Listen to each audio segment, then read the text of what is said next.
He came every day. সে প্রত্যেক দিন আসতো and cut my wood. সে আমার কাঠ কাটতো and did small helpful favors. এবং কিছু হেল্পফুল মানে খুবই যেটা উপকার হয় এরকম কিছু কাজ করতো and stayed to talk. এবং আমার সাথে কথা বলার জন্য সে অপেক্ষা করতো বা থাকতো. The days had become cold. অর্থাৎ দিনগুলো আরও বেশি কোল্ড হয়ে গেল, ঠান্ডা হয়ে গেল. And often I let him come inside the cabin. মাঝে মাঝে আমি তাকে কেবিনের ভিতরে আসতে দিতাম বা আসতে বলতাম.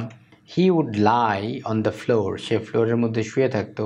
In front of the fire. অর্থাৎ ফায়ারের সামনে সে শুয়ে থাকতো. With one arm across the pointer. Pointer মানে হলো তার যে ডগের উপরে একটা হাত দিয়ে সে ডগের উপরে শুয়ে থাকতো. And they would both doze. এবং তারা উভয়ে ঘুমিয়ে যেত. ডোজ মানে দিনের বেলায় খানিক সময়ের জন্য ঘুমানো. তাহলে they would both doze. তারা উভয়ে ঘুমিয়ে যেত. and wait quietly for me. এবং তারা খুব শান্তভাবে আমার জন্য অপেক্ষা করত.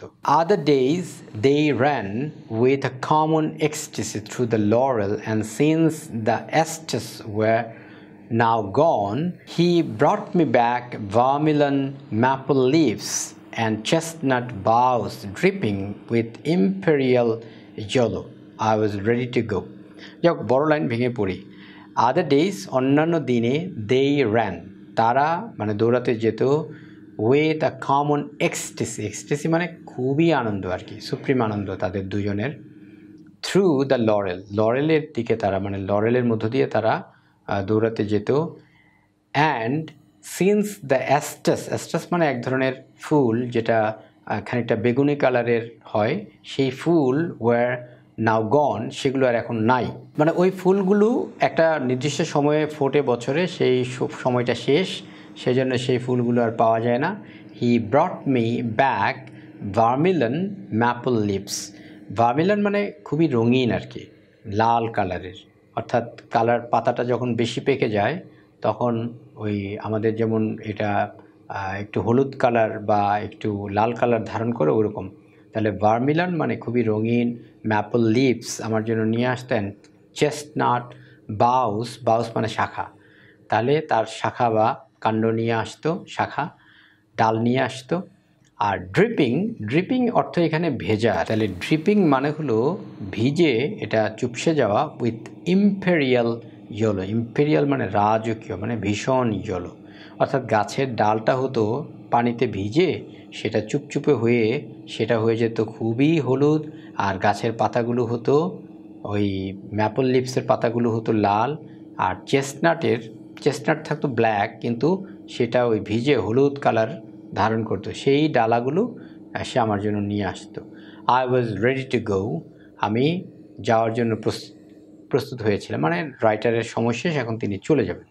I said to him. আমি তাকে বললাম, you have been my good friend Jerry. Jerry, তুমি আমার খুব ভালো বন্ধু ছিলে. I shall often think of you. আমি মাঝে মাঝে তোমার কথা চিন্তা করবো. And miss you. এবং আমি তোমাকে মিস করবো.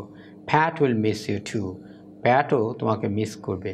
I am leaving tomorrow. আমি আগামীকালকে চলে যাচ্ছি. He did not answer. সে কোনো আনসার করলো না. এরপরে এখানে কথা ছিল অ্যান্ড আই ওয়াচড হিম. এবং আমি তাকে দেখলাম গো ইন সাইলেন্স. নীরবে সে চলে যাচ্ছে আপ দ্য হিল, অর্থাৎ পাহাড়ের উপরে সে চলে যাচ্ছে.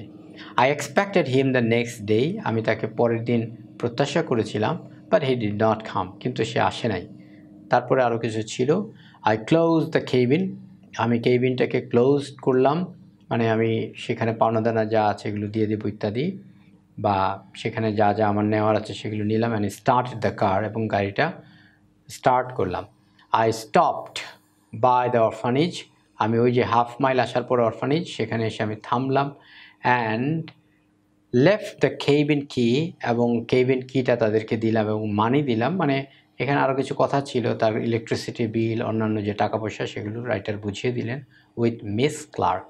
অর্থাৎ মিস ক্লার্ককে তিনি বুঝিয়ে দিলেন. তিনি হচ্ছেন ওই যে সুপারিনটেন্ডেন্ট, অর্থাৎ তিনিই হলেন দায়িত্বপ্রাপ্ত সুপার আর কি, সংক্ষেপে আমরা যেটা বলি. And will you call Jerry for me to say goodbye to him. দয়া করে আপনি কি জেরিকে একটু কল করবেন, তাকে যাতে আমি বিদায় জানাতে পারি. And will you call Jerry, জেরিকে কল করবেন ফর মি, আমার জন্য, টু সেই বলতে, গুড বাই টু হিম, তাকে গুড বাই বলতে। I don't know wire he is, she said, তিনি বললেন যে আমি জানি না সে কোথায়। I am afraid he is not well. এখানে অ্যাফ্রেড শব্দটার মানে কিন্তু ভয় পাওয়া না, এখানে অ্যাফ্রেড মানে বিনয়ের সাথে কথাটা বলার জন্য বলা। বলতে পারতো যে হি ইজ নট ওয়েল, আমি জানি না সে কোথায় আছে, হি ইজ নট ওয়েল, এভাবে বললেই হতো। আই এম অ্যাফ্রেড বলার মানে বিনয়ের সাথে বলা, I am afraid he is not well. তিনি বলছেন যে আমার মনে হয় জেরির অবস্থা ভালো নয়। হি did not it his dinner this নুন, অর্থাৎ সে নুনে মানে দুপুরবেলা সে তার খাবারটা খায় নাই। One of the other boys saw him going over the hill into the laurel. তো একজন ছেলে বলছে one of the other boys, আরেকটা ছেলে, স হিম তাকে দেখেছে, গোয়িং যাচ্ছে, ওভার দ্য হিল অর্থাৎ পাহাড়ের উপর দিয়ে, ইনটু দ্য লরেল অর্থাৎ লরেলের দিকে যাচ্ছে। ইটস নট লাইক হিম, মানে এটা সেরকম না, সে অ্যাজ ইউজুয়াল এরকম না, সে খাবার খায় না ওরকম, সে অন্যত্র যে বসে থাকে এরকম ছেলে সে নয়, সে খুবই ভালো একটা ছেলে। তারপরে আরও কথা ছিল, I was almost relieved, writer বলছেন যে আমি প্রায় রিলিভড ছিলাম, যে কেন, it would be easier not to say goodbye to him. Writer বলছেন যে এটা আসলে সহজ হতো না, ইট উড বি ইজিয়ার, এটা মানে সহজ হবে, not to say goodbye to হিম, অর্থাৎ তাকে বিদায় না বলাটাই আমার জন্য সহজ হবে, অর্থাৎ বিদায় বলে যেতে তো কষ্ট হবে, সেই জন্য বিদায় না বলে যাওয়াটাই, তার সাথে দেখা না হওয়াটাই আসলে তার জন্য, রাইটারের জন্য ভালো। I said I wanted to talk with you about his mother. Writer তখন ওই মিস ক্লার্ককে বললেন যে আমি আপনার সাথে জেরির মায়ের বিষয়ে কথা বলতে চেয়েছিলাম। ওয়াই হি ইজ হিয়ার, সে এখানে কেন? But I am in more of a hurry than I expected to be, কিন্তু আমি যতটা প্রত্যাশা করেছিলাম তার থেকে বেশি আমি একটু ব্যস্ত, সে কারণে আমি আর আপনার সাথে কথা বলতে পারছি না। It's out of the question for me to see her now to, মানে আমি যে তাকে দেখব সেই দেখার সময় আমার এখন আর নাই। মানে এই কথাটা কেন বলছে, এর আগে কিন্তু এরকম একটা কথা ছিল, সেটা কেটে দেওয়া হয়েছে, যে তিনি মানে খুবই একটা পণ করেছিলেন যে আমি এরকম মহিলাকে না দেখে এখান থেকে যাব না, যে এরকম একটা বাচ্চাকে এতিমখানায় রেখে যেতে পারে কেমন মা, সেই মাকে না দেখে আমি যাব না। এই জন্যই রাইটার এখানে এই কথাটা বলছেন, it's out of the question for me, এটা মানে এখন আর প্রশ্নই আসে না, two see her now to, মানে তাকে দেখে যাওয়ারও আমার এখন আর সময় নেই। But here some money, I would like to live with you to buy things for him at Christmas and on his birthday.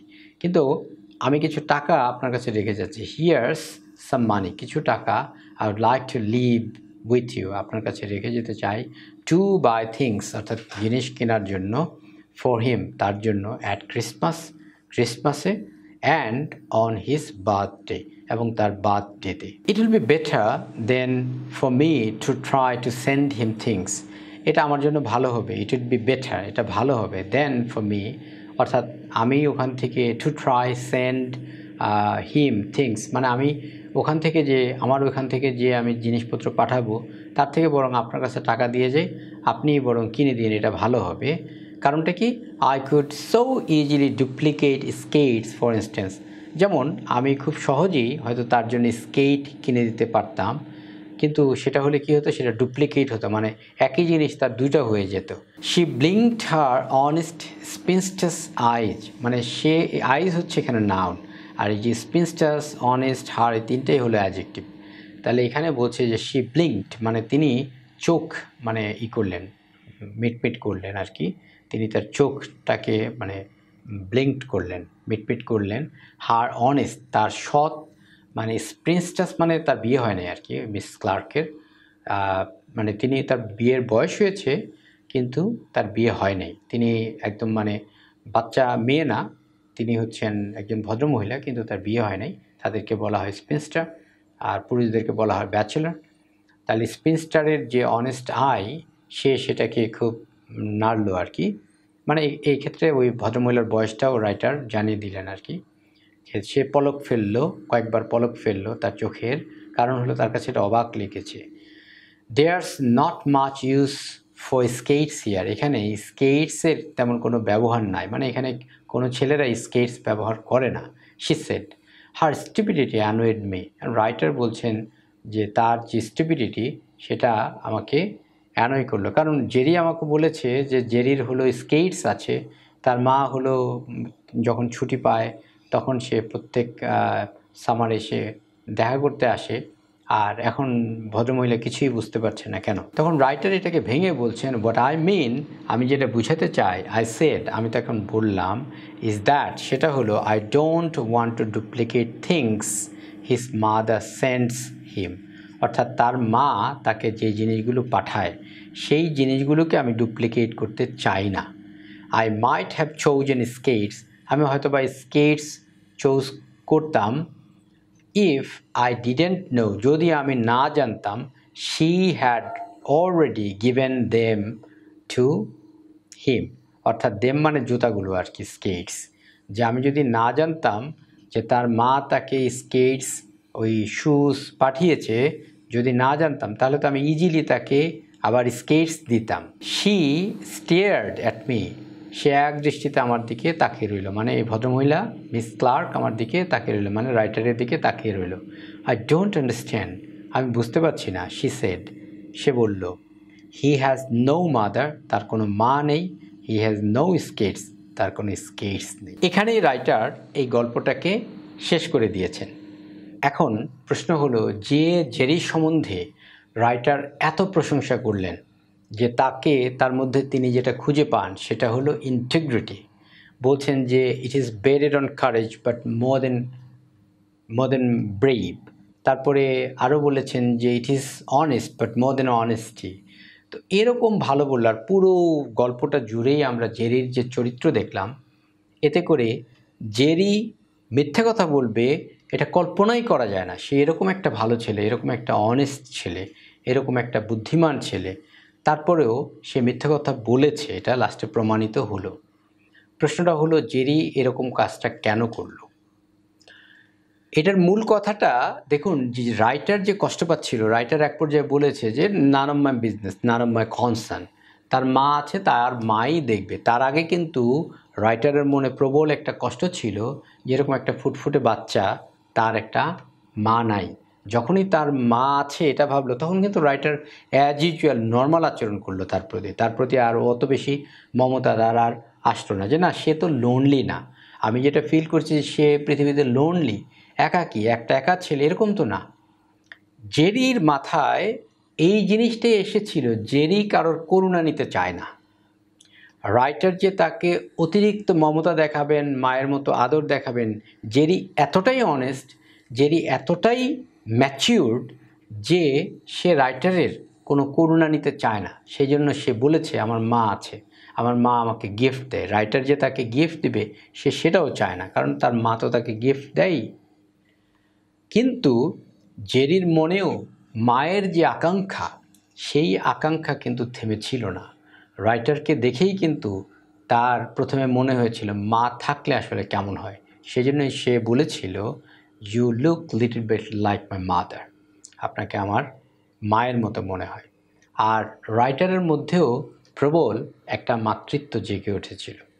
তো এই মায়ের এবং মাতৃত্বের, মায়ের নয় ঠিক, মাতৃত্বের এবং একটা সন্তানের প্রতি যে একটা মমতা, সেই অ্যাফেকশনটাকে নিয়েই মূলত মার্জরি কিনান রাউলিংস অত্যন্ত সুন্দর একটা ছোট গল্প তিনি লিখেছেন।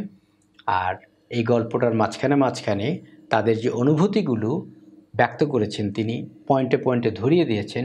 এই পয়েন্টগুলোই মূলত রাইটারকে অনেক বেশি বড় করেছে, আর আমাদের কাছে গল্পটাকে অনেক বেশি প্রাণবন্ত করে তুলেছে।